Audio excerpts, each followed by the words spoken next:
Baik, sebelumnya awalnya assalamualaikum warahmatullahi wabarakatuh. Waalaikumsalam Warahmatullahi warahmatullahi wabarakatuh. wabarakatuh. Oke, selamat pagi. Pagi, Pak. Ya, Pak. Tema tema materi pada pagi hari ini eh, kita akan belajar tentang kerajaan-kerajaan yang ada di Indonesia yang bercorak Hindu. Apa saja kira-kira kerajaan yang bercorak Hindu? Bisa Kutai, dijelaskan Pak. apa saja? Kerajaan Kutai, Pak.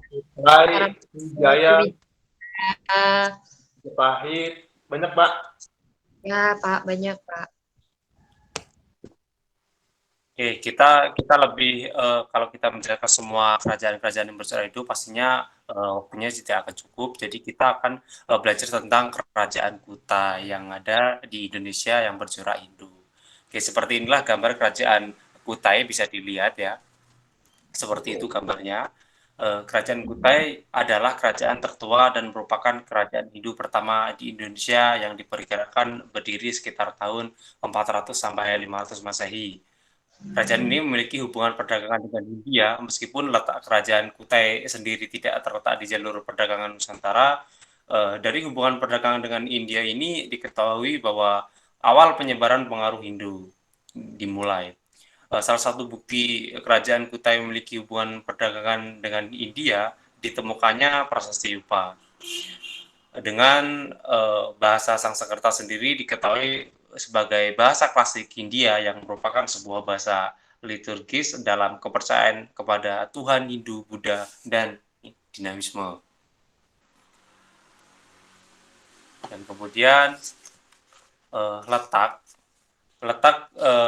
kerajaan Kutai ini di jalur perdagangan yang diketahui di dunia, namun kerajaan Kutai sangat strategis hingga bisa terhubung di dunia luar meskipun tidak terletak di jalur perdagangan. Letak kerajaan Kutai diperkirakan berada di daerah Muara Kaman di tepi Sungai Mahakam, Kalimantan Timur.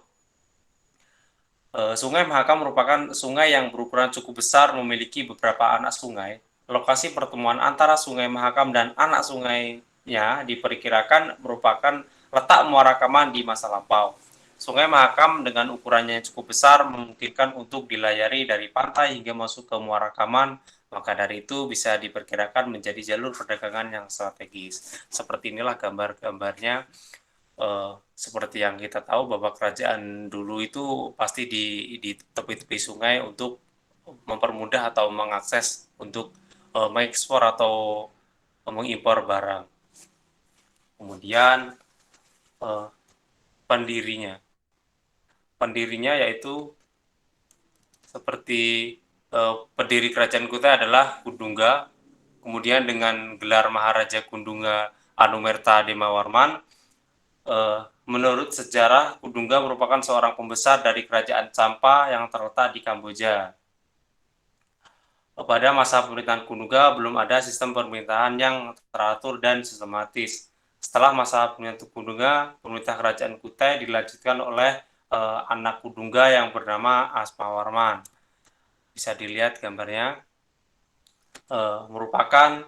Beliau merupakan seorang raja yang pandai mengatur sistem pemerintahan sehingga diberi gelar Wangsa Kerta yang artinya pembentuk keluarga raja. Selain itu, Asmawarman juga diketahui sebagai Raja Kutai pertama yang menganut agama Hindu, sebab Kundungga belum menganut agama Hindu dan pada masa pemerintahannya diyakini hanya berperan sebagai kepala suku. Setelah pemerintahan Asmawarman selesai, pemerintah kerajaan Kutai kemudian dilanjutkan oleh anak sulungnya yang bernama Mulawarman. Mulawarman dikenal sebagai Raja Kutai yang membawa kerajaan tersebut pada masa kejayaannya. Bahkan beberapa sejarawan menganggap bahwa Mulawarman adalah pendiri kerajaan Kutai karena ia mampu membawa stabilitas pada kerajaan tersebut. Dan kemudian sejarah runtuhnya, kondisi sejarah Kutai setelah masa pemerintahan Mulawarman tidak menunjukkan tanda-tanda yang jelas. Selain itu, kerajaan Kutai Martadipura kemudian runtuh setelah berhasil ditaklukkan oleh Kesultanan Kutai yang memeluk agama Islam. Pada tahun 1635, Maharaja Dharmastia yang merupakan pemimpin terakhir kerajaan Kutai tewas di tangan Pangeran Sinumpanji Mandapa dari Kesultanan Kutai. Setelah penaklukan tersebut, wilayah kekuasaan kerajaan Kutai berada di bawah kendala Kesultanan Kutai. Dan kemudian peninggalannya yaitu prasasti Yupa yang berisikan tulisan dengan aksara Palawa dan dalam bahasa Sanskerta, Yupa adalah tugu atau tiang batu dengan ukuran sekitar 1 meter yang ditanam di atas tanah. Pada permukaan tiang batu tersebut terukir prasasti kerajaan Kutai yang dianggap sebagai sumber tulis tertua di Indonesia. Yupa sendiri memiliki 3 fungsi utama, yakni sebagai prasasti atau tiang pengikat hewan dalam acara keagamaan dan lambang kebesaran raja. Prasasti juga kerap disebut sebagai prasasti Mulawarman, tersebut berisi tentang kisah Kudungga, Asmawarman, dan Mulawarman. Jadi ketiga batu ini mempunyai simbol tersendiri yang dimana menceritakan sejarah dari raja pertama, kedua, dan ketiga. Dan adapun ada 7 Yupa telah diterjemahkan oleh para ahli. Yang pertama, sebagian besar berisi tentang silsilah raja yang memerintah kerajaan Kutai. Kemudian nomor 2, letak geografis kerajaan Kutai yang berada di hilir Sungai Mahakam, yakni Muara Kaman. Kemudian arti yang ketiga, agama Hindu mulai menyebar pada masa pemerintahan Asmawarman. Kemudian nomor 4, Asmawarman disebut sebagai pendiri dinasti kerajaan Kutai dan menyandang gelar Wangsakerta. Kemudian nomor 5, wilayah kerajaan Kutai mencakup hampir seluruh wilayah Kalimantan Timur.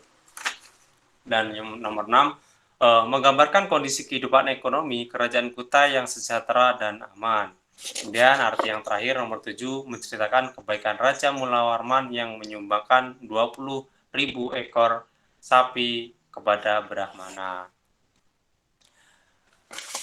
Oke, itulah materi pada pagi hari ini. Apakah bisa dipahami? Bisa, Pak. Bisa, Pak. Bisa dipahami? Bisa, Bapak. Bisa ya? Oke. Bisa. Tadi kita belajar tentang sejarah kerajaan Kutai dan letaknya di mana, dan kemudian pendirinya siapa aja. Ada raja siapa? Raja Tungga. Kudungga, Mulawarman, dan Aswawarman. Mulawarman. Ada 3 ya. Dan kemudian ada peninggalan juga, ada prasasti Yupa. Peninggalannya seperti batu ini. Ada 3, menggambarkan 3 raja dan ada artinya. Oke, jika bisa dipahami, nanti saya berikan soal, nanti dikirimkan ke grup, bisa dijadikan 1 ya, kemudian dikumpul. Bisa dipahami? Oke, selamat mengerjakan dan jangan lupa dikumpul. Bisa dipahami ya? Bisa, Bisa, Bapak. Pak. Bisa, Pak. Oke. Nanti saya berikan soal, kemudian dikumpul, nanti saya soal-soalnya nanti di grup. Oke, selamat mengerjakan. Saya akhiri. Wassalamualaikum warahmatullahi wabarakatuh. Waalaikumsalam warahmatullahi wabarakatuh. Waalaikumsalam warahmatullahi wabarakatuh.